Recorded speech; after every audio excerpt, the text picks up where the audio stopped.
Olá a todos, estamos aqui para mais um Pode Esclarecer, o podcast do Conselho Regional de Lisboa.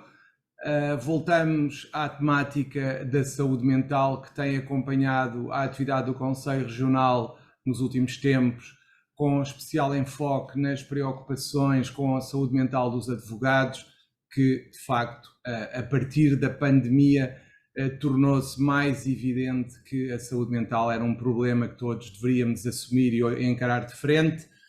Até aí havia algum, eu não digo receio, mas havia alguma vergonha de falar de saúde mental. Felizmente parece que essa vergonha tem vindo a desaparecer e nada melhor do que no dia em que se assinala o Dia da Saúde Mental, gravarmos mais um episódio sobre saúde mental no âmbito das nossas conversas sobre saúde mental, que já tem vários episódios. Temos contado com o apoio do Dr. António Castanho, que é o coordenador do nosso gabinete, na análise dos resultados do nosso gabinete e na coordenação do nosso gabinete, bem como no aconselhamento das temáticas a abordar na área da saúde mental. Hoje temos connosco a doutora Ana Nunes da Silva, que foi licenciada na Faculdade de Psicologia da Universidade de Lisboa, psicóloga especialista em Psicologia Clínica e da Saúde, psicoterapeuta, doutorada em Psicologia Clínica pela Universidade de Lisboa, pós-graduada em Aconselhamento e Psicoterapia com Adultos pela Associação Portuguesa da Terapia Comportamental, Cognitiva e Integrativa. É professora auxiliar na Faculdade de Psicologia da Universidade de Lisboa, onde é investigadora no Centro de Investigação em Ciência Psicológica. A sua prática clínica tem estado ligada às áreas da saúde mental e dos comportamentos aditivos, em particular com pessoas com problemas ligados ao consumo de álcool. Tem experiência em ambulatório e internamento no âmbito do aconselhamento, psicoterapia, intervenção na crise, avaliação psicológica e grupos psicoterapêuticos. A par da prática clínica, é ainda supervisora de casos clínicos e faz investigação nas áreas dos comportamentos aditivos, dos processos de mudança em psicoterapia e do autocuidado nos psicoterapeutas. Membro do Board of Country Coordinators da Society for Psychotherapy Research, coordenadora do Grupo de Trabalho da Ordem dos Psicólogos Portugueses no âmbito do Fórum Nacional Álcool e Saúde.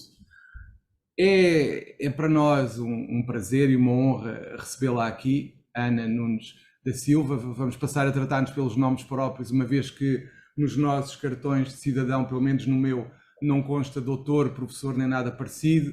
Portanto, eu avançaria já com uma pergunta que se relaciona com algo que eu li ontem. Eu falei no início da introdução que o problema da saúde mental se tornou mais evidentemente escondido a partir da pandemia, e ontem saiu um inquérito muito preocupante que teve a ver com o aumento das tentativas de homicídio nos últimos 5 anos, na ordem dos 45%, tendo o diretor da Polícia Judiciária considerado que a justificação para tal tinha a ver com o facto das pessoas estarem mais impacientes. O que é que acha disto, Ana? Olá, muito bom dia João, bom dia António, obrigada pelo convite também num dia tão simbólico, não é, o Dia Mundial da Saúde Mental, e começamos logo assim um bocado a partir, não é, porque de repente eu não estou a par dos dados e não Mas repare, eu peço desculpa pela pergunta, mas a questão é, para mim, eu quando vi os dados, e por isso é que eu coloquei logo no início, eu disse, isto é a comprovação na prática de que, de facto, a saúde mental das pessoas não está nos melhores dias e que, a partir da pandemia, se intensificou esta impaciência que todos sentimos no dia-a-dia. Qualquer situação no trânsito parece que é uma situação de vida ou morte para qualquer pessoa. As pessoas começam a gritar e a insultar-se por nada, porque alguém ultrapassou, porque alguém fez qualquer coisa no trânsito que é insignificante, mas de repente se tornou uma batalha que todos querem ganhar. E isto, mais do que os dados, é assustador, acho eu, ou não? Não, é assustador, e eu estava aqui a pensar, à medida que o João foi falando, fui pensando em várias coisas, não é? Porque, ou seja, podemos assumir que, e realmente as questões da saúde mental começaram a ser muito mais faladas e muito mais difundidas desde a pandemia, não é? Para a psicologia, a pandemia, infelizmente, aconteceu, mas foi das melhores plataformas de divulgação do nosso trabalho e da importância para a saúde mental e para a intervenção e para a prevenção na saúde mental. Ao mesmo tempo, a declaração de que a impaciência leva ao homicídio também, ou seja, ou que as pessoas... Há um risco de nós associarmos falta de saúde mental a comportamentos graves ou agressivos, e eu acho que isso, não sei, é logo aquilo que me salta no sentido dos cuidados que temos que ter também na sensibilização para aquilo que são as questões da saúde mental, porque nem todas as pessoas, todos nós somos passíveis de ter uma constipação, somos passíveis de ter um cancro, somos passíveis de ter impaciência, um problema de saúde mental, depressão, crises de ansiedade. Não é por isso que vamos ser todos agressivos ou que vamos ser todos homicidas, não é? Portanto, é só salvaguardar, se calhar, aqui para as pessoas que nos estão a ouvir, algum cuidado com esta ligação, porque eu acho que existe pouca, e fala-se também muito disto, não é? Podemos falar disto hoje, não é? Pouca literacia em saúde mental, em saúde emocional, não é? Portanto, esta ideia difundida de impaciência associada, ou impaciência barra pouca saúde mental associada aos homicídios, é verdade, sim, há uma franja da população, e vocês, neste caso o João saberá melhor que eu, as questões muitas vezes as pessoas podem ser até inimputáveis no seu crime associado a questões de saúde mental, mas associar impaciência ao homicídio, não sei. Compreendo é que, e pensando na questão do trânsito, realmente as pessoas, ou seja, tendo em conta vários fatores, não é? Portanto, nós podemos pensar em fatores individuais de autorregulação, de capacidade de gerir frustrações, de ter até, pensando na perspectiva mais não remediativa, mas no sentido mais de prosperar, não é? Ou seja, termos uma vida com a qual estamos satisfeitos, temos boas relações com os outros, não é? Termos uma vida satisfatória permite-nos, se calhar, lidar melhor com frustrações, lidar melhor com dificuldades. Se nós pensarmos nisto, numa perspectiva mais sistémica, não é? Ou seja, nós não vivemos num casulo, não é? Eu vivo integrada no meu contexto social, no meu contexto familiar, no meu contexto profissional, no contexto até daquilo que é a situação do país, não é? Atualmente, e portanto estas coisas todas têm um impacto na forma como as pessoas lidam com pequenas coisas do dia a dia, não é? Muitas vezes essa frustração com o trânsito não é a frustração com o trânsito, é a frustração com uma série de outras coisas, não é? Não sei se isto faz sentido. Posso-lhe fazer uma pergunta de leigo, de alguém que, de facto, não percebe muito disto, mas que tenta perceber algumas coisas. E antes de passar a quem sabe, que é o António, e deixar falar quem sabe, que é o António Ana, eu queria, do meu ponto de vista, perguntar-lhe o seguinte. Se eu lhe fizesse uma pergunta direta, a questão do trânsito, da impaciência no trânsito, os números de escalada das tentativas de homicídio, ou seja, é uma discussão que começa do nada, e eu já assisti a muitas, infelizmente, em vários sítios, em várias circunstâncias, do nada as pessoas explodem e partem para um confronto até físico. Isto é um problema de saúde mental ou é outra coisa qualquer?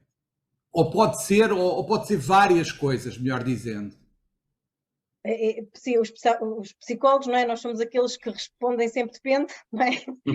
Há aqui o António que não vai deixar. E ainda dizem que são os advogados que nunca respondem direto, não é? Portanto, eu já vou aprendendo que não somos só nós. As variáveis são imensas, não é? O que a doutora Ana Nunes da Silva vai dizer assim, as variáveis para tudo isso são imensas, não é? E cada vez mais exigentes. Claramente o que nós podemos dizer é que há qualquer coisa que não está, ou seja, as minhas emoções, não é? Vamos pensando genericamente, sem pensar, a zanga é uma emoção completamente legítima, não é? O estar zangado é legítimo, não é? E isso dá-me informação acerca de qualquer coisa, não é? Eu estou zangada porquê? Estou zangada porque fui impedido de fazer qualquer coisa que nós vemos isto muito nas crianças, não é? As crianças são muito boas a expressar a sua zanga, não é? Quando são frustrados relativamente a qualquer coisa. Nós nos adultos é suposto já termos mais autorregulação e, portanto, eu sentir zanga é legítimo, a ação que eu tenho, não é? Porque eu posso sentir zanga e posso não agir sobre essa zanga, ou não agir sobre o outro quando estou zangado, não é? E, portanto, quando eu passo a ação, não é? Neste caso, uma ação de homicídio ou de agressão ao outro, é uma ação que já passa para além daquilo que é a sensação da minha emoção, porque a minha emoção é totalmente válida, não é? E, portanto, existem inúmeros fatores. Pode ser uma situação, imagina, aquela pessoa nunca teve comportamentos agressivos e teve naquele momento porque se descontrolou, porque há uma confluência de fatores que levaram àquele comportamento, ou podemos ter uma pessoa que aprendeu no seu contexto, que a forma ou que também foram já que foram agressivos com ele, pensando de uma forma muito simples, foram agressivos com ele e cresceu num contexto em que a agressividade era a forma de expressar ou de ter uma certa controle sobre o ambiente e controle sobre o outro, não é? E, portanto, isto faz com que eu, em qualquer situação, independente, não há uma diferenciação da resposta e, portanto, em qualquer situação onde eu me sinta frustrado ou onde eu sinta que as minhas necessidades não são tidas em consideração, eu ajo com agressividade. Podemos pensar num nível mais extremo, se pensarmos em pessoas no nível de psicopatia, não é? Portanto, e se pensarmos numa pessoa que faz estes atos com alguma frieza ou sem sequer atender àquilo que é o outro, o impacto no outro, não é? Ou seja, podemos falar de um espectro, não é? De formas de olhar para o comportamento, porque o comportamento é isso, é o comportamento naquele momento e ele não pode ser tido como a identidade da pessoa, não é? Ainda que possa ser e que possa refletir, vários comportamentos repetidos refletem e aí se calhar já estamos a falar mais de perturbação mental ou de um problema de saúde mental, pensando numa linha mais micro, não é? Se eu tenho dificuldades em gerir as minhas emoções, independentemente depois de ser agressivo ou de ser in extremis um homicida, eu tenho também, ou seja, podemos assumir que há uma dificuldade ao nível da saúde, não é? Portanto, é um bocadinho como uma constipação. Se eu estiver constipado, eu não estou bem de saúde, não é? Mas não é como se eu estivesse, por exemplo, a morrer. Certo? E, portanto, fizemos este paralelismo e, portanto, eu ter dificuldades em regular as minhas emoções, se calhar é algo que eu tenho que atender, isto não faz de mim uma pessoa perturbada do ponto de vista mental. Eu não sei se é clara esta distinção, porque eu acho que esta ideia de espectro é muito importante, até para o nosso objetivo, que é naturalizar aquilo que são reações que podem ser muito legítimas, não é? Eu sentir-me zangado e frustrado, triste, não é? É isso.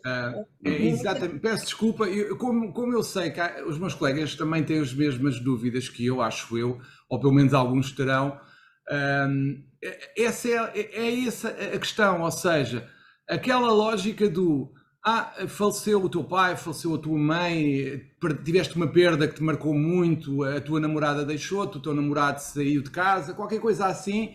É normal as pessoas terem tristeza sem que entrem em depressão imediatamente e que tenham que tomar antidepressivos. E o que eu sinto é, as pessoas já não estão habituadas a sentir tristeza, não querem sentir tristeza e são empurradas, quer por elas, quer pela sociedade, para tomar antidepressivos porque têm que estar bem.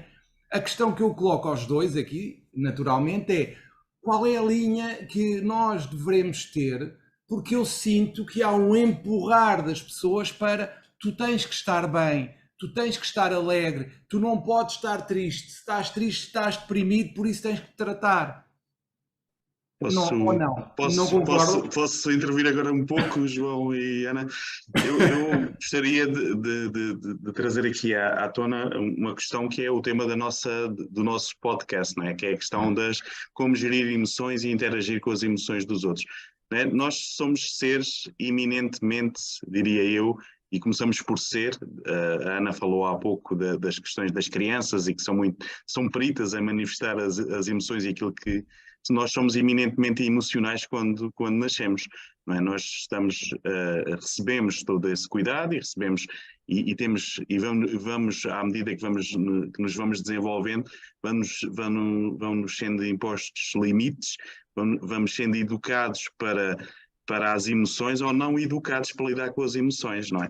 E basta nós olharmos para a nossa cultura, até falando aqui da questão da forma como os homens e as mulheres são educados a gerir as emoções, para perceber que, e aqui olhando para o currículo da nossa convidada, e que está muito ligada às questões das dependências e do consumo de álcool, a forma como nós somos habituados a lidar com as emoções. E o João, falaste aqui da questão dos antidepressivos e de um conjunto de estratégias, eu diria, para camuflar as emoções, para não lidar com as emoções, que nos trazem a muitas vezes, e fazendo aqui o parênteses para a questão que colocaste aqui da ligação da saúde mental à violência, que é perigoso, não é? Porque a maior parte dos agressores ou das pessoas que partem para a agressão não têm critérios de saúde mental de inimputabilidade, portanto têm a ver dificuldade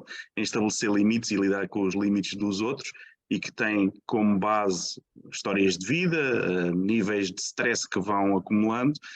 E, portanto, eu diria que desde a pandemia, e se calhar até antes da pandemia, mas a pandemia veio, claro, colocar-nos aqui todos numa posição de grande insegurança e levou ao limite o nosso stress. E ao longo destes anos, as coisas têm vindo a piorar. Temos as questões climáticas que nos preocupam a todos, temos as questões sociais que nos preocupam a todos, as questões dos aumentos das prestações das rendas e as questões profissionais, as questões da guerra que está António, no nosso... Deixa-me só pedir-te uma coisa que eu gostava que tu, no fundo, tentasses explicar-nos.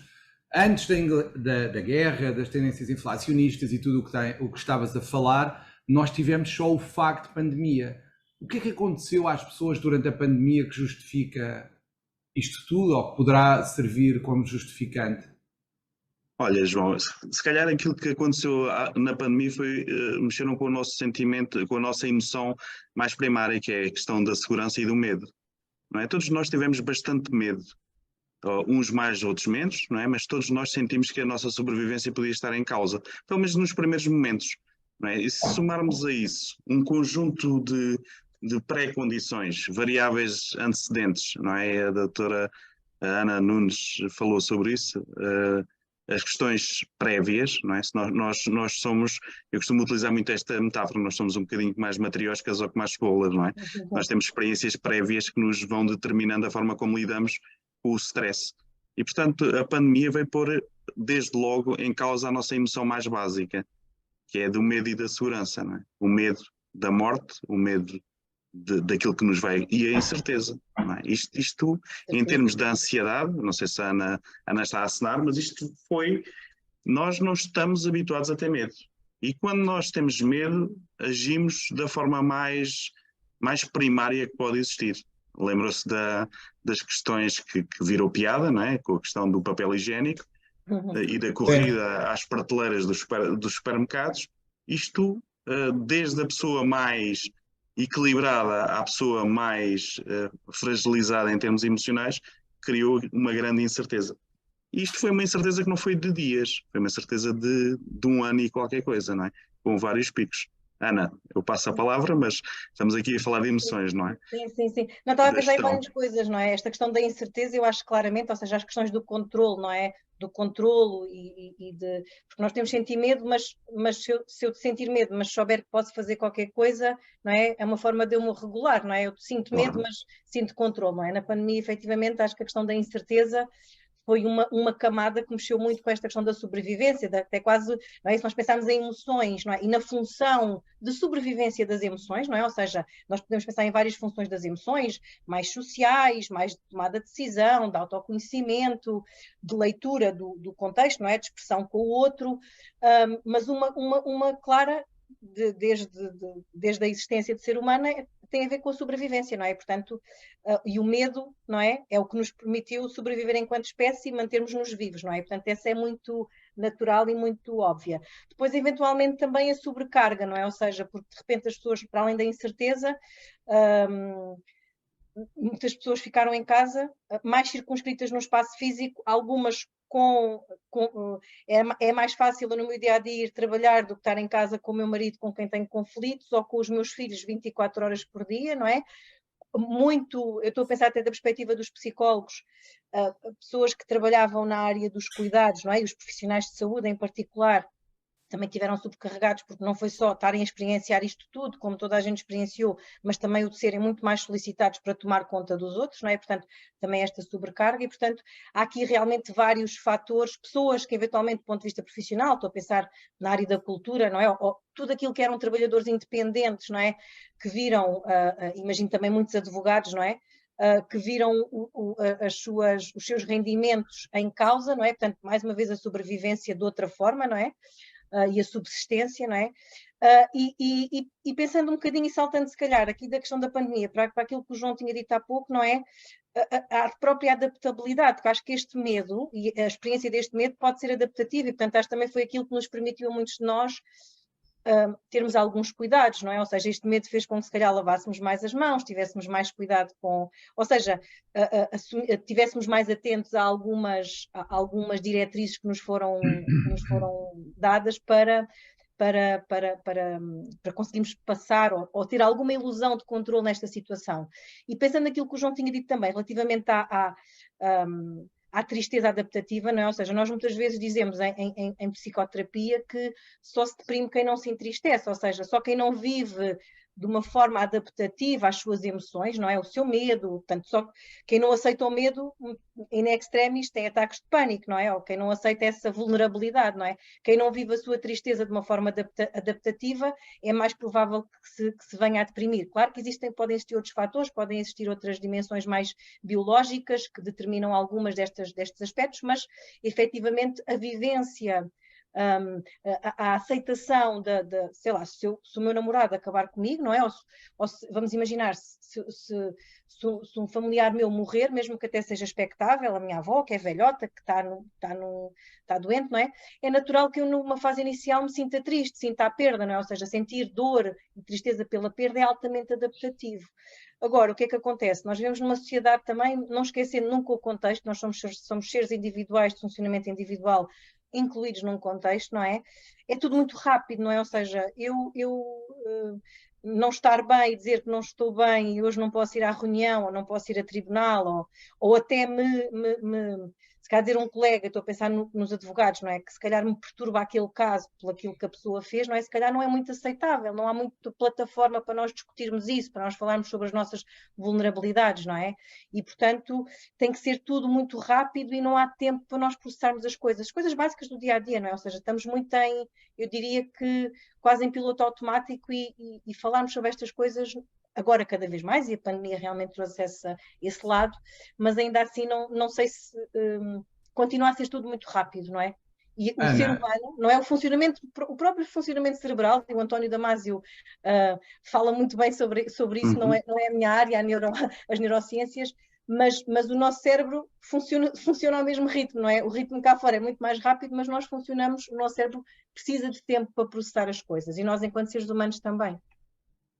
Falando no caso do advogado em especial que referiu o controlo das emoções do advogado que vai a tribunal e que, se for um advogado consciente e responsável, acusa os nervos. É normal uma pessoa estar nervosa, é normal a pessoa sentir a responsabilidade do processo. O que eu acho que poderá não ser normal, como referiu, é não enfrentar esse medo, esse receio e paralisar. E é aqui que eu gostava da sua ajuda, porque, por exemplo, nós temos processos que são mais sensíveis para cada um de nós, processos que ou porque são situações muito delicadas que nos impressionam, ou porque são situações, assim, grosso modo, é claro que há mais situações, mas ou situações que nos tocam naquele momento por uma circunstância especial que estamos a viver. Imagine alguém a quem falece uma mãe, um pai, e que está a acompanhar um processo de maior acompanhado com uma pessoa com a idade sensivelmente dos pais, com demências e dificuldades várias, e que está a ser aqui aproveitada por alguém que pretende tomar conta do património. É óbvio que esse advogado estará mais sensível para essa temática. O que é que devemos fazer nessas situações para controlar as emoções, por exemplo? Quais são as defesas que nos aconselharia, por exemplo? Vou dizer aqui algumas coisas e depois vou... Se calhar era bom falarmos o que são emoções primeiro, não, Ana? Sim, exatamente. Sim.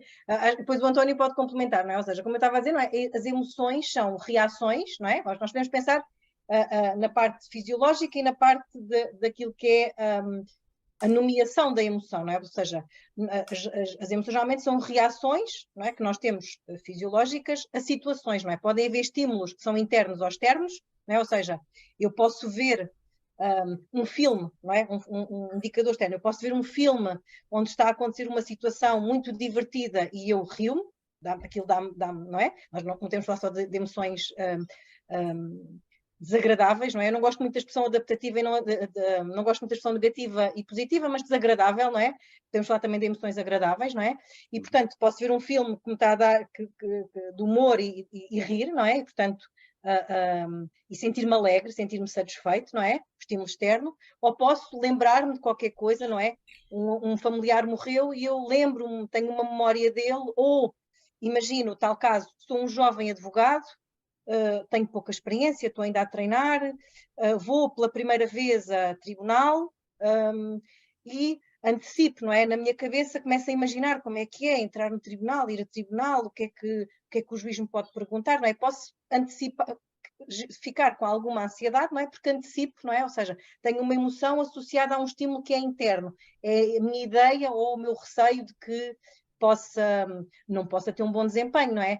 E acho que isto se liga àquilo que o João estava a dizer, ou seja, mais uma vez, é difícil falar só de uma regulação no momento, porque é importante que a pessoa perceba individualmente o que é que faz com que eu sinta aquilo naquele momento, porque vamos imaginar o exemplo que deu de luto. Eu posso sentir mais assoberbado, não só porque estou em processo de luto e, portanto, dentro de mim pode estar um turbilhão de coisas a acontecer e também pelo caso em si, não é? E esse caso ser mais sensível para mim pela experiência de luto, mas estão a acontecer essas duas coisas em simultâneo. Ou podemos pensar em alguém que, na sua história, estou a pensar num jovem advogado, não é? Na sua história, é uma pessoa mais exigente consigo próprio, lida mal com a incerteza, não tem propriamente nenhuma dificuldade no momento, não há nenhuma experiência específica, nem o caso tem contornos particularmente ativadores no sentido da sua história pessoal, mas se eu for uma pessoa mais perfeccionista, com mais exigência, posso ter os tais bloqueios, como o João dizia, não é? Portanto, existem várias razões, não têm que ser sempre razões relativas aos casos em si, ou a alguma situação mais difícil ou potencialmente traumática que a pessoa tenha vivido ou esteja a viver, podem haver, mais uma vez, aspectos da história da pessoa que o levem aí. O que é que a pessoa pode fazer no momento, não é? É difícil, se eu já bloqueei, não é? O que eu sugiro a toda a gente, e o António depois ajudar-me aqui a complementar esta ideia, até porque tenho mais contacto com os advogados, não é? Mas eu tenho que ter muita consciência, não é? Ter este tempo que falávamos há pouco, para eu refletir sobre mim, o que é que são os meus ativadores, não é? Quais são as minhas vulnerabilidades? Eu sou muito exigente comigo próprio, estou com muitos casos, não é? Não falamos disto em termos emocionais, mas hoje fala-se muito em dia também do burnout, não é? A sobrecarga, não é? Quantos casos é que eu tenho, não é? Se calhar eu não bloqueio por ser mal advogado ou não sei o que é que vou dizer. Eu estou a dormir mal há 5 noites seguidas porque tenho mais 3 ou 4 ou 5 casos do que era suposto eu estar a ter neste momento e eu não aguento isto, não é? Portanto, percebem? Portanto, é um bocadinho mais complexo e existem estratégias, obviamente, podemos pensar num processo de desenvolvimento pessoal, podemos pensar num processo de autoconhecimento, podemos pensar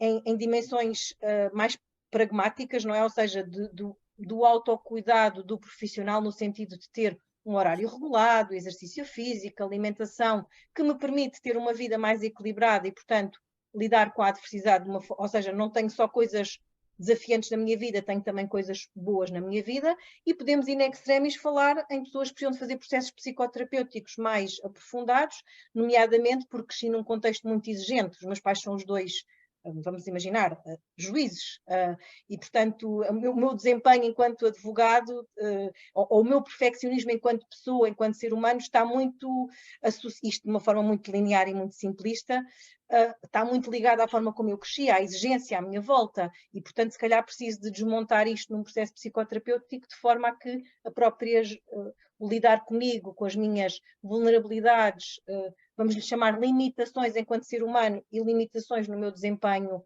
e exigências que eu coloco no meu desempenho, para que eu consiga lidar com isso de uma forma mais saudável, digamos assim. Mas António, diz-me uma coisa, então, se calhar fazendo uma pergunta que seja mais fácil para nós advogados percebermos, advogados e outras pessoas naturalmente, o que é que nós devemos fazer, quais são os sinais que nós devemos estar atentos, por exemplo? Olha, João, começar por dividir, se calhar, essa questão em duas componentes. Uma tem a ver com aquilo que a Ana falou sobre, no momento já estou bloqueado. A questão passa pelo momento seguinte. Colocar a questão, porquê é que isto me aconteceu? Não é? Porquê é que eu tive isto? E não evitar, e não avançar para a fase seguinte, muitas vezes, que é de não lidar com a situação ou lidar de forma desadaptativa com a situação. Quando falamos de forma desadaptativa é não querer perceber aquela emoção ou não querer lidar com aquela emoção. A Ana há pouco falou aqui de muitas vezes nós anulamos as emoções e é daí que vêm depois os ataques de pânico e outras questões associadas, somatizações, não é? Por exemplo, o nome António, traduz-me lá isso. É que tu estás a falar com advogados, não é só com a Ana. Somatização é a expressão... Não, espera, tens que começar mais atrás. Tu falaste em somatização, têm falado muito no adaptativo, um bocadinho mais descomplicado para nós conseguirmos perceber. É curioso um advogado pedir linguagem descomplicada, não é? É preparador, claro. Adaptativo tem a ver com a forma flexível como nós lidamos com a situação, ou seja, a forma positiva como nós vamos lidar com a situação. Desadaptativo é a forma como nós, de alguma forma assim mais simples, tentamos boicotar aquela situação para não lidarmos com ela e que causamos prejuízo a nós próprios e a outros, não é? Desadaptativo, por exemplo, consumos de álcool, não é? Se eu, em vez de aceitar aquela emoção que é a tristeza e percebê-la porque é que eu estou triste e explorar com autoconhecimento, com psicoterapia ou outras formas de lidar com aquele sofrimento. Se eu, em vez de fazer isto, porque a dor é imensa e ninguém quer sofrer, ninguém quer sentir dor, e nós vivemos numa sociedade muito competitiva, portanto temos de estar sempre operativos. Mas isso e, portanto, anulamos... Isso é anular uma emoção, então? É desadaptativo. Sim, sim. Anular uma emoção é eu não querer estar triste e tomar, por exemplo, um comprimido antidepressivo, é isso? Não é? Ou não? Isso é uma forma de... Já, quando falamos de antidepressivos, às vezes temos que os tomar, não vamos olhar para isto como uma forma de batota para não lidar com as emoções. Temos que fazer isto. O desadaptativo tem muito a ver com a forma de nós não querermos perceber as emoções e utilizarmos estratégias para não sentir e não as perceber e não as integrar. Podem ser comprimidos, pode ser trabalho excessivo, pode ser desporto excessivo, pode ser álcool, pode ser tudo aquilo que evita que nós entremos em contacto, não é? Porque é que as pessoas normalmente sofrem mais à noite? Não é? Nestas questões da saúde mental ou do sofrimento. Porque à noite estou em contacto consigo, estou em contacto com os seus problemas, com as sensações corporais. Há pouco falei da somatização. É à noite, normalmente, que estamos no silêncio, que vêm os problemas do dia, não é? E nós lidamos com isto de uma forma, muitas vezes, como é que eu ia dizer, sem querer aprofundar muito isto, porque temos medo. E então mais vale não olharmos para isto. E, portanto, aos advogados, e voltando aqui à questão inicial, lidar com a questão no momento, a estratégia é perceber porquê. Porquê é que eu me estou a sentir assim? E se eu não tiver dificuldade em chegar lá, procurar a ajuda de alguém que o ajude, não tem que ser um psicólogo, alguém que o ajude a compreender aquela emoção. Pode, se calhar, na partilha da emoção, com alguém próximo com quem possa partilhar isto e que o ajude a compreender. Não é uma conversa de café, não é a questão da conversa comigo, mas é importante a conversa com as pessoas próximas. Eu estou-me a sentir assim e não percebo porquê. António, posso só acrescentar uma coisa? Nessa linha de raciocínio, porque o António está a referir a uma coisa muito importante, que é, eu a partir do momento em que consigo até comunicar isto com alguém, é quase como se isso também significasse quase uma certa aceitação, ou seja, é porque eu comunicar a minha vulnerabilidade muitas vezes até é quase é uma camada, mas pode ser uma camada de aceitação, não é? Está a pensar mesmo entre colegas, não é? Eu dizer a um colega, isto nos psicólogos nós fazemos mais isto, não é? Mas no advogado, não é? Eu se ter um colega em quem confio, que diga, pá, tive esta experiência fui a tribunal e cheguei lá e bloqueei, e depois consegui-me regular, mas a coisa foi pá, tive ali um momento em que tive, não é? Portanto, consegui falar sobre isto. E se calhar até o colega muitas vezes partilhar, que também já teve essa experiência, o que é que fez, conseguirem perceber isso, e a pessoa conseguir perceber até que ponto é que aquilo foi circunstancial, ou que é uma coisa que pode precisar de outro tipo de apoio, como o António dizia, muitas vezes só esta comunicação já é um reflexo de que eu sou capaz de... Porque o que muitas vezes acontece é, e eu acompanho várias pessoas que dizem, eu tive aquele pensamento, ou tive aquela ideia, ou tive aquela experiência, e eu nunca disse isto a ninguém, ou nunca partilhei isto com ninguém, não é? Portanto, como se isto fosse também, de repente, uma coisa feia, uma coisa que não é suposto existir, que não é suposto acontecer, não é? Mas, Deixa-me só Ana, dizer aqui uma coisa, João, deixa-me só dizer aqui uma coisa para dar um exemplo sim, mais sim. prático, que às vezes com os exemplos práticos, como a Ana disse, é mais fácil nós percebermos. Porque é que eu, como advogado ou advogada, me é difícil ou reajo mal, por exemplo, se o meu cliente for um polícia, ou se for vamos pegar no polícia. Porque é que eu, ou quando eu estou em tribunal, me sinto mais ativada na presença de um polícia? Será que eu tive uma experiência má? Tenho alguma coisa por resolver em relação a figuras da autoridade? Será que eu fui alguma vez maltratada por alguém, por algum polícia, por exemplo? Será que isto está a influenciar a forma como eu avalio aquela situação? Porque é que eu me sinto mais irritado na presença de determinada pessoa? Porque é que eu evito tratar determinados assuntos?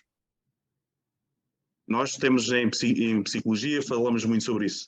Se eu fui, vamos imaginar, se eu fui abusado sexualmente, eu tenho que trabalhar comigo estas questões antes de aceitar pacientes que tenham sido abusados sexualmente, porque se calhar vou levar a minha experiência para o outro, não é? E a minha experiência vai influenciar a forma como eu trabalho. Portanto, nos advogados, o processo de autoconhecimento, nos advogados e outros profissionais, é absolutamente essencial. Portanto, tudo aquilo que surge sobre a forma de emoções e ativações até fisiológicas, físicas, deve ser não evitado, mas tentar compreender porquê. E às vezes nós não temos acesso. Às vezes nós não temos acesso à informação. Eu já falei isto aqui, se calhar, em alguns podcasts, nós podemos ter experiências prévias às quais não temos acesso cognitivo, se calhar até experiências negativas até aos 3 anos de idade, e temos um conjunto de reações que não percebemos. E, portanto, temos que completar a história. Temos que tentar completar a nossa história, sem medo, ou pelo menos apoiados. António, só mais uma Ana, coisa, por já vezes não tem que agora, ser só uma experiência, sim. pode ser também uma Múltiplos. crença do contexto social, não é? Vamos imaginar, eu estou a pensar, trabalhei nas dependências, não é? E há muitas crenças associadas àquilo que é ser um toxicodependente, ou ser uma pessoa com uma dependência de álcool, ou ser um violador, ou ser um... que a pessoa não é o seu comportamento, não é? E mesmo nós temos todos enviesamentos, não é? Estou a pensar até nas questões do racismo, não é? Ou seja, temos todos enviesamentos na forma como podemos ler as situações em função, podem não ter sido experiências no sentido de individuais, não fui violado, não fui maltratado, mas cresci numa sociedade em que me ficou implícito, ou num contexto onde está implícito que as pessoas X são desta natureza, e, portanto, também essa nota a acrescentar ao que o António estava a dizer, porque essas por vezes são mais difíceis, porque não estamos tão conscientes, não é? Ou seja, quase como se fossem, não é bem verdades, mas estão lá, ativam-nos, mas se calhar não estamos tão conscientes delas como ativações situações que são mais ativadoras para nós. Ana, então eu depreendo do que tem sido aqui dito, especialmente da sua intervenção antes da do António, que falar com pessoas em quem confiamos, mas também poderá ser escrita, ou seja, muitas vezes eu escrever as minhas atividades durante o dia, analisar as minhas reações num papel, se calhar poder-me ajudar a enfrentar essas situações e essas emoções, ou não? É assim, se calhar nós não estamos aqui também a falar de outras dimensões do funcionamento humano que eu se calhar acrescentaria agora no que o João está a dizer, que é, nós, enquanto seres humanos, podemos pensar em nós enquanto tendo emoções, a parte fisiológica e depois o significado ou não significado que essa emoção tem, essa ativação, não é? Eu posso sentir uma agitação no corpo, não saber o que é, depois perceber que é ansiedade, ou perceber que estou apaixonado, não é? Ou perceber que estou entusiasmado, não é? Por vezes há coisas fisiológicas que se misturam. E isto liga-se à cognição, não é? À interpretação que eu dou, e depois ao comportamento, não é? Quando falámos no início da questão mais a zanga, a frustração e posso dizer a mim próprio, ninguém me vai maltratar, e depois ser agressivo com o outro, não é? Muitas vezes temos esta, vamos chamar, tríade, não é? Emoção, comportamento e cognição. E nós, do ponto de vista da regulação, podemos usar vários, não é? Podemos ter estratégias mais comportamentais. Fala-se muito hoje em dia do exercício físico como forma não é de regulação emocional, mas de aumento do bem-estar, e tem um impacto a este nível, não é? Porque promove uma série de ativações fisiológicas e de descarga também de energia que permite essa regulação, não é? E não é incomum de ver de vez em quando nos filmes, não é? Pessoas que estão em situações de frustração e de repente vão correr para libertar a sua energia, mas também podemos pensar numa perspectiva mais preventiva, não é? Ou seja, eu fazer exercício regularmente que me ajude, não é? A escrita terapêutica, não é? Ou seja, pensando na questão do processar a emoção, não é? É a escrita terapêutica, ao escrever, não é? Há pessoas, e é muito curioso, nós percebemos até do ponto de vista de desenvolvimento, na adolescência é muito comum, eu lembro-me de ter diários, não é? E é muito comum, falaste da experiência da escrita, não é? Portanto, eu escrever as minhas experiências do dia-a-dia, e portanto sim, eu posso escrever sobre as coisas. Aqui eu acho que mais uma vez, não é só a escrita pela escrita, mas a escrita também pela forma como eu depois processo isso, não é? Ou seja, o que é que eu vou falar lá? Falar da situação, como é que eu me senti, como é que isto aumenta a minha consciência, a minha percepção de como eu me senti e das razões que me levaram a experienciar aquilo daquela forma, ok? Mas sim, claramente a escrita é uma... O que é que sugeriria então, na prática, a quem quiser tentar essa... Vamos começar aqui a falar das tais defesas que nós podemos ter. Numa escrita terapêutica, como referiu, o que é que acha que é aconselhável fazer para que a escrita seja mesmo terapêutica? É assim, o António depois também me vai ajudar, mas isto é o mesmo que lhe perguntarem assim, então se neste caso o arguido fez não sei o quê, qual vai ser a decisão, não é? Ou seja, qual vai ser a ação? Podem haver vários caminhos, não é? E, portanto, é difícil eu dizer, usem esta estratégia. Não, mas não é nesse sentido. Vai depender da pessoa. Mas claro, para ela ser terapêutica, não, era isso que eu ia agora acrescentar, para ela ser terapêutica, ou seja, é importante que a pessoa esteja envolvida na tarefa, não é? Portanto, não é uma coisa que eu faço só, como estávamos a falar há pouco, de uma forma funcional, e, portanto, eu estou envolvido na tarefa. Pode não ser muito tempo, mas eu dedico algum tempo a essa experiência, pode ser 10, 15 minutos por dia, pode ser meia hora por semana, depois depende um bocado do que a pessoa quiser fazer, não é? E de alguma forma conseguir fazer estas ligações, não é? Ou seja, é quase como se isto fosse um processo de a escrita pela parte também física da coisa, mas eu estar em contacto com aquilo que falámos há pouco, algum aumento da consciência, não é? O que é que eu senti, o que é que aconteceu, o que é que foi mais difícil, não é? Portanto, às vezes conseguir pôr isso por palavras, não é? Porque muitas vezes a dificuldade é, eu nem percebo muito bem porque é que isto aconteceu, eu não percebo porque é que me senti assim, não é? Portanto, conseguir pelo menos abrir espaço para o fazer e escrever sobre isso pode tornar a escrita terapêutica. Há pessoas, por exemplo, que aqui se calhar é uma derivação da escrita terapêutica, mas há pessoas que, por exemplo, como uma forma de promoção, vamos lhe chamar, do pensamento, eu não gosto muito disto, mas do pensamento positivo, do pensamento de gratidão, todos os dias escrevem 3 frases ou 3 linhas de coisas pelas quais estão gratas no seu dia. Não sei se diria que é escrita terapêutica, mas de alguma forma faz-me estar em contacto com aquilo que são coisas que eu tenho na minha vida que eu gosto, ou eventualmente até perceber coisas que eu quero aumentar e desenvolver mais na minha vida. E, portanto, não sei se isto responde totalmente à questão do João, mas há muitas formas de nós usarmos a escrita como forma de aumento da consciência, como de alguma forma ela poder ser terapêutica ou poder ser organizadora das minhas emoções, dos meus comportamentos, das minhas ideias. Eu retiro 2 conclusões. A primeira é que os psicólogos são muito melhores que os advogados no depende. Isso aí, sem dúvida, nós temos uma fama completamente imerecida, porque de facto vocês são melhores quer nos vocábulos complicados, mas que fazem com um ar tão leve que parece que é tudo muito comum, muito simples. Eu registro essa parte.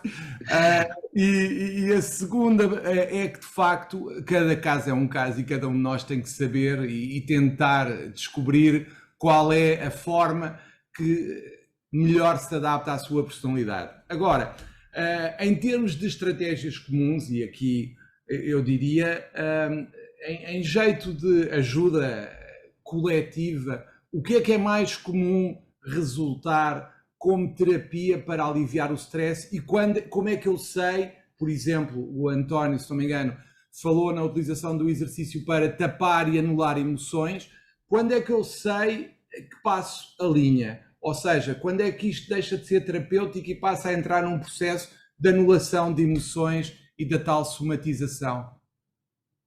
Olha, João, eu diria, voltamos aqui às questões desadaptativas. Quando isto se torna, quando seja o que for, se torna um problema nas restantes áreas da nossa vida, seja o que for, se torna um problema. Por exemplo, eu tenho que praticar desporto todos os dias, 2 horas por dia e não cedo, sob razão nenhuma, e fico profundamente irritado se alguma coisa colide com isto, ou se eu deixo de ir trabalhar porque bebi demasiado naquele dia, ou se tudo aquilo que interfere, sejam estratégias consideradas positivas ou negativas, interfere na nossa vida social, laboral, familiar, ou seja, que causa desequilíbrio. As nossas áreas, idealmente, todas as áreas da nossa vida devem estar equilibradas. Sabemos bem que não é assim, não é? A maior parte de nós dedica grande parte da sua vida ao trabalho. Isto ocupa grande parte da nossa vida. Quando alguma das áreas interfere nas outras e nos causa sofrimento, e nós o utilizamos para a estratégia para nos aliar desse sofrimento, então estamos aqui com um problema. Não é? Pois eu acho que a questão do António, eu acho que a minha pergunta mesmo, até com os meus clientes, não é? Muitas vezes eu pergunto-me, isto faz parte do problema ou da solução, não é? Porque, não é? E, por exemplo, alguém que é muito obsessivo, muito minucioso, muito rígido na sua forma de estar, que funciona com listas, não é? Se calhar em terapia, se eu lhe propuser umas listas para a pessoa cumprir e a pessoa for muito exigente, se calhar até cumpre, mas se calhar não é terapêutico porque é a mesma forma da pessoa funcionar, não é? Portanto, acho que este exemplo é suficientemente claro. E, portanto, a questão é, faz parte do problema ou da solução? E estou a pensar, não é? Há sempre um enquadramento, a pessoa não é a situação, a pessoa não é... não é só, é um conjunto de coisas que faz e a forma como ela pensa sobre essas coisas, não é? Por exemplo, uma pessoa que sofre de bulimia ou de anorexia pode fazer muito exercício, parecer que é adaptativo, mas fomos a perceber esse comportamento isolado pode parecer adaptativo, faz exercício 1 hora por semana, ótimo, mas na lógica de funcionamento da pessoa, na exigência que é colocada e no objetivo por trás desse exercício, não é? Está um problema, não é a solução, não é? E, portanto, eu acho que esta questão é muito importante. A fronteira, como o João estava a dizer, se calhar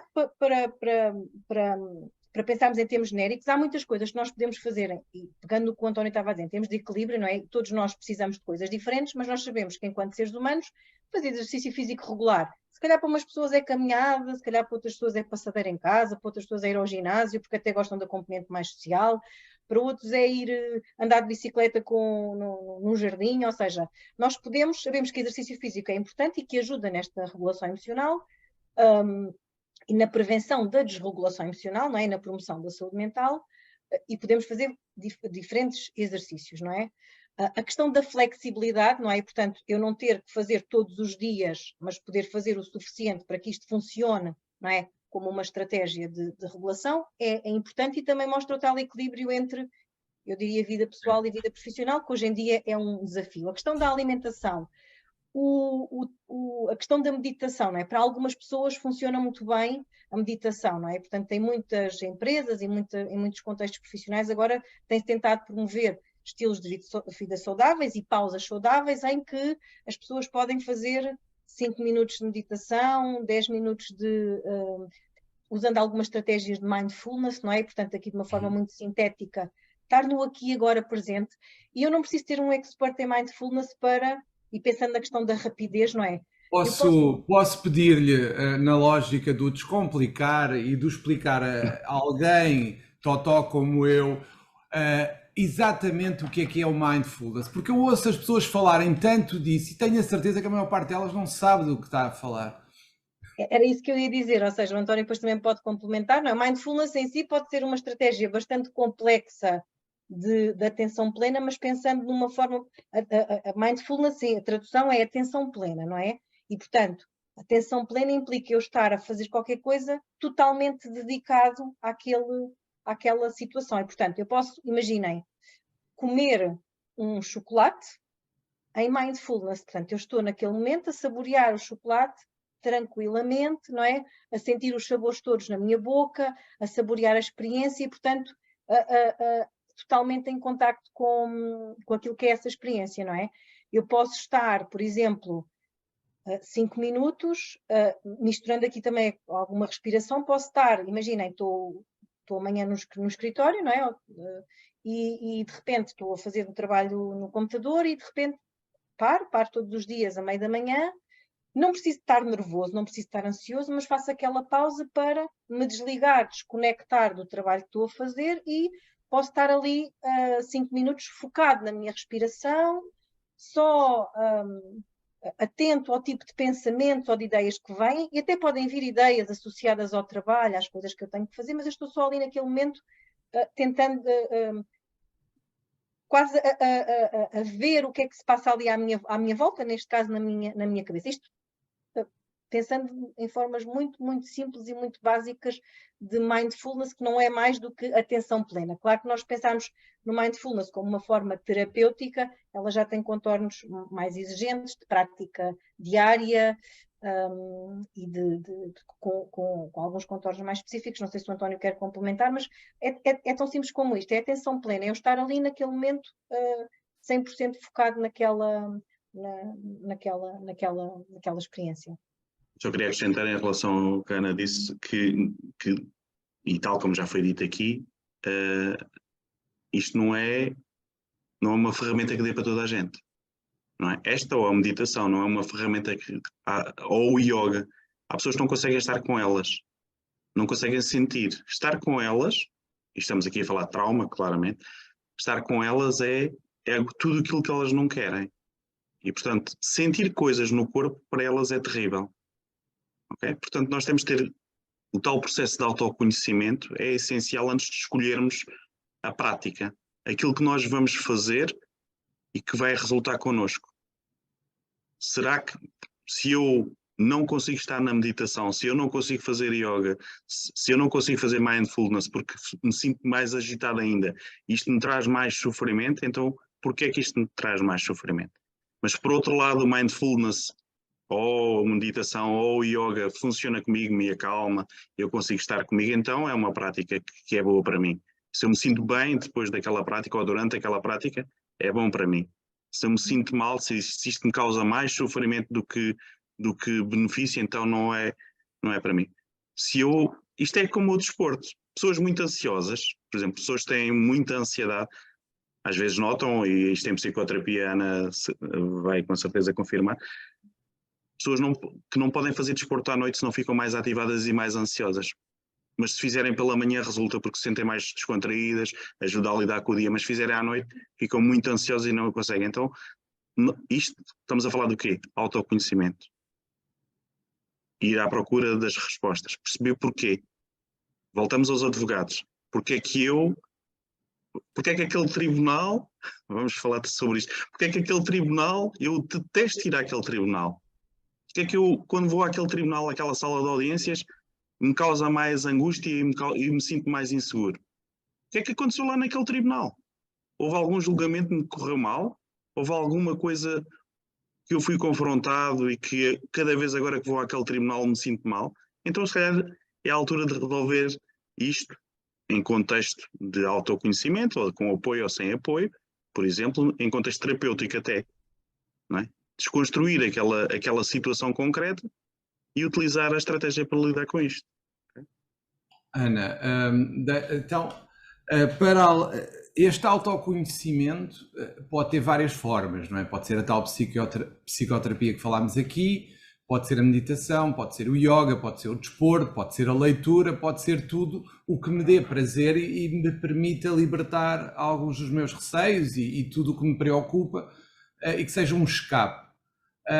O que eu queria perguntar, uma vez que a Ana, pelo seu currículo extenso e muito valioso, estudou e estuda o fenómeno da adição, eu queria perguntar-lhe quando é que algo se torna uma adição. Por exemplo, o álcool, a droga em princípio será sempre uma adição, o sexo, que hoje em dia tanto se fala, a leitura, o desporto. Quando é que nós entramos na adição? Ou seja, tentando simplificar uma coisa que é algo complexa, não é? Ou seja, todos nós, não é? Podemos, à partida, consumir substâncias, não é? Portanto, eu posso consumir AX, posso beber álcool, posso até snifar uma risca de cocaína, sem que isso faça de mim um adito, não é? Um adito por definição, ou uma dependência de uma substância por definição. E depois vamos pensar também em termos de espectros, mas pensando na dependência, não é? É quando eu fisicamente já não consigo viver sem aquela experiência. Hoje em dia também se fala em adição sem substância, o mais conhecido é o caso do jogo, não é? E, portanto, eu posso ter uma adição que tem, do ponto de vista fisiológico e biológico, tem muitas semelhanças, não é?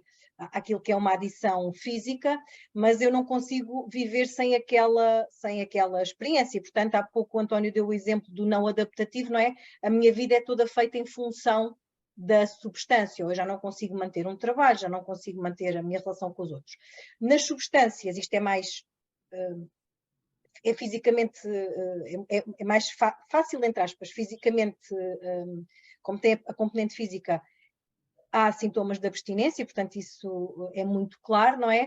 Eu gosto de pensar no espectro, não é? Porque eu fumar nós sabemos que tudo o que é consumo, não há consumos sem risco, ou seja, eu beber um copo de vinho à refeição não faz de mim um adito, não faz de mim um alcoólico, mas não há mas há sempre risco, não é? Nós sabemos hoje em dia, a investigação tem mostrado que basta beber um copo de vinho, algures na vida, para aumentar a probabilidade de desenvolver câncer da mama. Isto é assim uma coisa que parece completamente surreal do ponto de vista da literacia em saúde, não é? Aqui saúde física, mas já sabemos isto, ou seja, não há consumos sem risco, mas eu consumir não faz de mim diretamente um adito. Ok? E, portanto, voltamos ao espectro.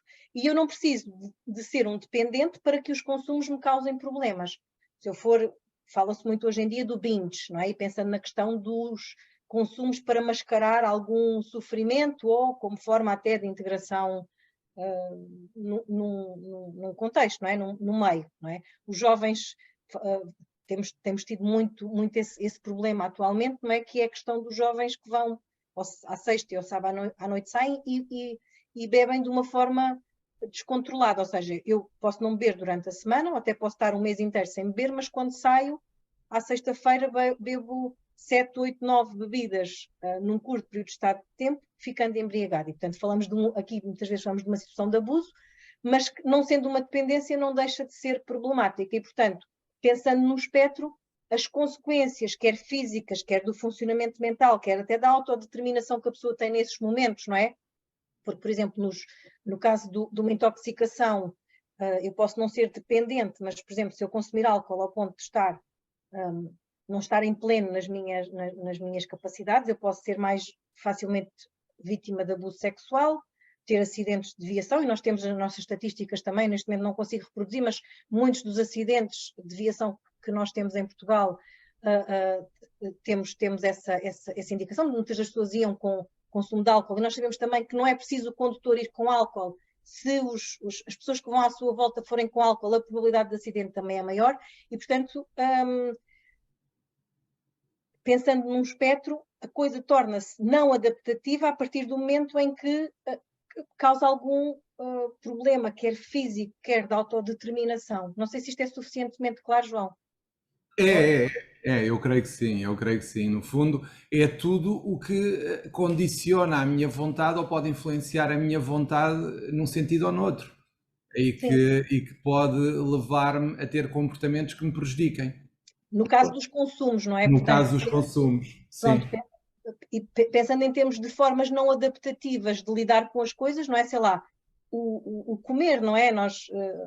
Eu tenho várias pessoas em consulta, podem não ter uma perturbação do comportamento alimentar no sentido de diagnóstico clínico, não é? No sentido de todos os critérios do manual de perturbações mentais, do DSM, não é? Mas posso ter alguém que eu percebo quando está mais ansioso, quando está com maior dificuldade em lidar com uma situação, come mais, ou come mais coisas que não são boas para a sua saúde. E isto não faz dela uma pessoa perturbada mentalmente, com uma doença mental. Faz dela uma pessoa que tem dificuldade em gerir as suas emoções e, se calhar, aqui o mote que eu acho que pode ser importante para as pessoas que nos estão a ouvir é eu não preciso, se calhar, de procurar um psicólogo a fazer psicoterapia. Se tenho alguma dificuldade em gerir alguma situação, alguma emoção no meu dia-a-dia, se calhar preciso de me permitir estar em contacto com ela, perceber se consigo regular isso e sentir que isto é difícil, estar em contacto, perceber, dar significado à situação, procurar ajuda numa fase inicial da dificuldade, não é? O tal bloqueio quando vou a tribunal, quando sou sistematicamente ir mais com os meus filhos, não consigo estar nas reuniões de equipa mas com os meus imagina, colegas. Ana, deixe-me só dar-lhe outro exemplo. Nós estamos a falar do bloqueio e temos falado do bloqueio dos advogados em tribunal já algumas vezes, mas pode acontecer o inverso, ou seja, pode acontecer aquela situação em que imaginemos que uma advogada que, por exemplo, se divorciou porque o marido envolveu-se com outra pessoa, essa advogada pode ter pouca flexibilidade em processos que envolvam adultério que lhe caiam nas mãos, mesmo na sua reação, ou alguém que foi vítima de uma violação e que, quando está numa situação de violência doméstica, por exemplo, ou mesmo de violação, pode ter atitudes completamente desproporcionadas, por exemplo. E é por essa razão que é preciso reconhecer e colocar a questão, porque é que eu me estou a lidar com... Há pouco eu dei o exemplo, se calhar não foi o mais feliz do polícia, não é? Porque é que eu me relaciono desta forma com polícias? Mas podem ser essas questões, não é? Essas questões exigem ajuda profissional muitas vezes, não é? Lidar com essa dor que decorre de ter sido vítima de uma traição ou de uma violação ou de uma coisa qualquer, não é? Portanto, nós, psicólogos, fazemos isso. Um dos conselhos que temos é: se o teu pai ou a tua mãe faleceu há pouco tempo, vais ter dificuldade em fazer psicoterapia com alguém que perdeu o pai ou a mãe. Portanto, se calhar é melhor encaminhares para alguém e tratares do teu luto enquanto o processo, e não aceitares ninguém que esteja nessa condição. Porque as tuas emoções vão influenciar o tratamento. Mesmo que estejamos muito cientes daquilo que estamos a sofrer, vai influenciar. E, portanto, temos que ter aqui este autoconhecimento, esta capacidade de perceber, porque no fundo estamos todos a trabalhar com pessoas, psicólogos e advogados, que querem prestar o melhor serviço às pessoas que nos procuram. E, portanto, temos que ter esta autoconsciência de que, se calhar, eu não estou nas melhores condições para receber um caso desta natureza. E, portanto, isto por um lado, vai minar a minha autoconfiança, se calhar, nos próximos casos, porque pode correr mal, o serviço que eu vou prestar pode não ser adequado e corremos o risco de nos futuros casos também estarmos mais condicionados pela experiência prévia. Portanto, vamos acumulando experiências negativas à nossa profissão que podem condicionar a nossa própria profissão, o nosso desempenho. Estava a pensar naquilo que o António estava a dizer, não é? Estava a pensar, fazendo mesmo o paralelismo com a psicologia, não é? Ou seja, se eu estou num processo de luto, e mais uma vez eu até posso assumir que durante uma semana ou 15 dias não vou ver casos, porque não tem a ver só com receber casos de luto, tem a ver com a minha própria dificuldade, se calhar, em estar em contacto com o sofrimento do outro, porque posso estar em sofrimento, não é? E estava a pensar na questão dos advogados em particular, não é? Ou seja, nós muitas vezes o que fazemos é isso, ou seja, eu estar consciente e ok, se calhar agora não vou receber casos de luto, e se calhar quando começar a receber, ou se até sentir, não, isto não está a ser assim tão impactante, eu fui fazendo o meu processo de luto, porque esta pessoa estava com uma doença terminal e eu sinto-me bem, se calhar ter algum tipo de apoio de colegas, não é? Portanto, neste caso aqui, apoio no sentido de fazer supervisão, portanto, mesmo até já podendo ser um profissional sénior, não é? Eu poder ter algum colega com quem discute este caso para perceber se eu própria estou a ter algum enviesamento. E imagino que isto também seja possível no contexto da advocacia, não é? Ou seja, Claro. se eu sentir que há áreas que são mais sensíveis para mim, se não for possível pedir escusa, não é? Ou podendo pedir, não é? Se calhar ter um colega de confiança com quem eu possa discutir e para perceber se a mesma pessoa teria a mesma leitura do caso que eu estou a ter e eu estar mais consciente, não é? Ou seja, ter algum feedback e alguma consciência de como é que estas coisas estão a influenciar a forma como eu estou com o meu cliente. Eu creio que esta conversa é muito interessante. Eu diria quase que teríamos que fazer um segundo episódio, mas nós vamos ter que terminar, mas eu não posso terminar sem falar de algo que me preocupa muito enquanto pessoa e enquanto advogado, que é a adição às redes sociais e as suas consequências em vários campos da própria advocacia. Quando é que, e agora é outra vez a mesma pergunta, como é que eu me torno adicto em relação às redes, por exemplo? O que é que eu devo fazer para saber, não, isto já está num nível que eu tenho que parar? Muitas vezes as pessoas quando estão aí não sabem que estão aí, não é? Quando chegam aí não sabem que estão aí, não é? Ou seja, mais uma vez, é o depende, não é? E vamos imaginar, a internet é um mundo e eu eu não sou especialista em adição à internet, não é? Mas na internet podemos ter pessoas que são aditas ao online, pelas redes sociais, pornografia, jogo online, e portanto há um espectro também de dependência daquilo que é a dependência do online. Eu acho que o critério que nós usamos para a adição, como é que isto influencia a minha vida, não é? Ou seja, se eu já não consigo manter as minhas atividades, se eu já não consigo ir trabalhar, se eu já estou, não é? Um bocadinho como a pessoa que de manhã não vai trabalhar porque está de ressaca, ou eu já não marco coisas com amigos porque fico em casa a jogar, não durmo à noite porque estou a jogar ou estou nas redes sociais, não é? Isto já configuraria um risco, ou neste caso já estaríamos com indicadores de uma potencial adição. Eu acho que aquilo que nós tentamos fazer até muito com os miúdos, não é? Mais pequenos, não é? É ter algum controle, entre aspas, daquilo que é o tempo que as pessoas estão online, que é um bocadinho difícil. O tempo de ecrã, não é? O tempo de ecrã. Tempo de ecrã, quer online, quer televisão, não é? Portanto, tentar gerir isso, mas na realidade, neste momento estamos já com um problema grave a esse nível, não é? E isto também, mais uma vez, em termos sistémicos, em termos sociais, porque estou a pensar, não é? Para os pais, se calhar é mais fácil eu ter os meus miúdos em casa, sossegadinhos em casa, no quarto, a jogar, porque eles estão lá protegidos, não é? Estão protegidos dos males do mundo exterior, não é? Portanto, fisicamente. Nós próprios temos que repensar algumas das aprendizagens ou dos reforços que podemos estar a dar à malta mais jovem, não é? No sentido de isto potenciar esta questão. Claro que nós temos que pensar noutras dificuldades, não é? E assim como nas adições às substâncias, as pessoas têm outras vulnerabilidades, têm mais dificuldade em ligar-se, se calhar, aos outros e, portanto, têm menos amigos, têm menos rede. Ou seja, podem haver outras vulnerabilidades que depois condicionam. É como se eu criasse uma relação, não é? Quando nós falamos de adição, falamos sempre de uma perturbação da relação. Eu deixo de estar relacionado com os outros e comigo próprio para me passar a relacionar com uma substância, com o jogo, com a internet e, portanto, também, se calhar, termos aqui indicadores não só de marcadores temporais, não é? O tempo que eu estou online e o impacto que isto tem nos meus compromissos do dia a dia, mas também se calhar perceber as carências que as pessoas têm noutras áreas da sua vida. Não sei se o António quer acrescentar alguma coisa.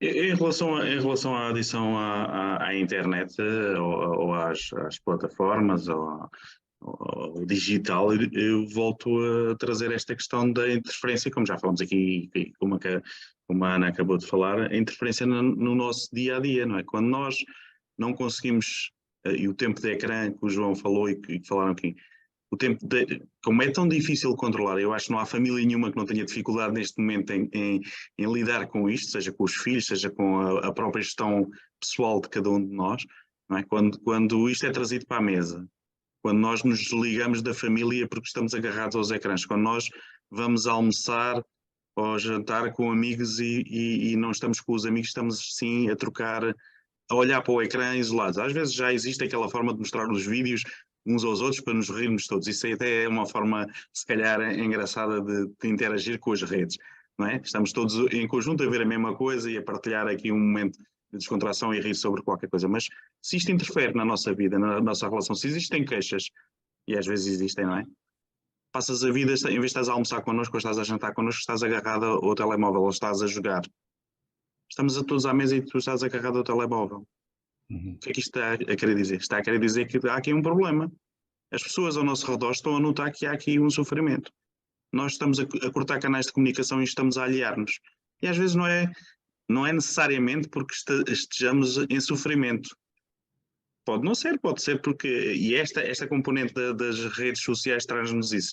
Traz-nos uma componente, eu também não sou especialista na área das adições, mas traz-nos aqui uma componente diferente das adições químicas a que nós todos estávamos habituados, não é? As adições químicas e de jogo e de álcool, não é?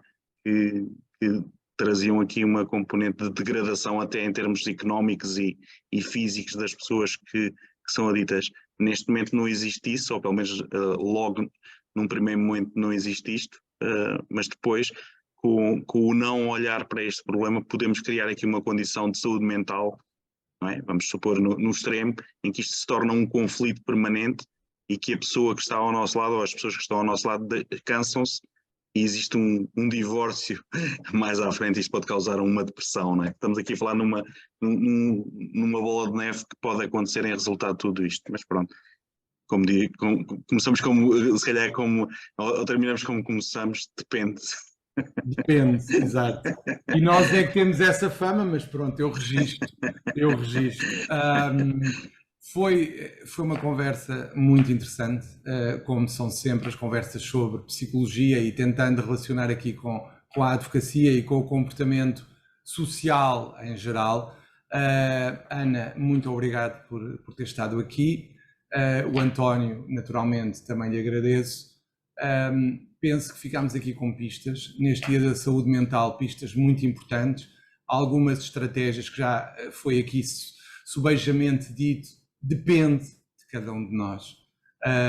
Registro também que não são só os advogados que têm múltiplas respostas, mas que os psicólogos são melhores que nós, porque falam com uma ligeireza, como se fosse uma linguagem mais comum, e nós é que ficamos com a fama das palavras complexas. Muito obrigado por terem estado aqui neste dia da saúde mental a falar sobre emoções. Muito obrigado e até à próxima.